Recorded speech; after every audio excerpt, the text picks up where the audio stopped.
मुश्किलात भी हुई थी आपको कुछ? असल में मैं बेनज़ीर से मेरी बड़ी दोस्ती थी, हम इकट्ठे यूनिवर्सिटी में थे।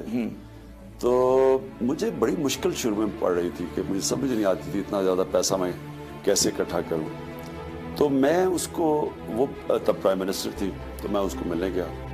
तो बेनज़ीर तो बिजी थी, तो आसिफ ज़रदारी मिल गए। अच्छा।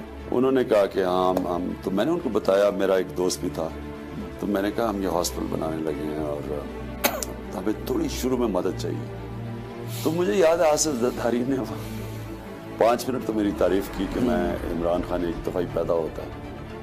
उसके बाद उसने, मेरा जो दोस्त था टेक्सटाइल्स में, उसके साथ 40 मिनट उसके ऊपर लगाए कि मुझे 2 टेक्सटाइल मिल लगा दो सिंध के अंदर और 20% मुझे दे दो और मैं आपके लिए कोई मुश्किलात नहीं होंगी ब्यूरोक्रेसी वगैरह की। मैं सोचूं कि मैं इस आदमी के पास हॉस्पिटल के लिए आया और वो अपनी मेरे दोस्त से शुरू हो गया टेक्सटाइल का। तो उसके बाद फिर आसिफ ज़रदारी के ये किसी ने मैसेज पहुंचाई कि ओपनिंग बहुत धूमधाम से ओपनिंग हुई ना, वो तो पूरा मुल्क ही मोबिलाइज हो गया जब हॉस्पिटल के आखिरी में स्टेजेस में जब पैसा कोई भी नहीं समझता था ना बनेगा। तो जब वो खुलने लगा तो वो एक नेशनल इवेंट बन गया।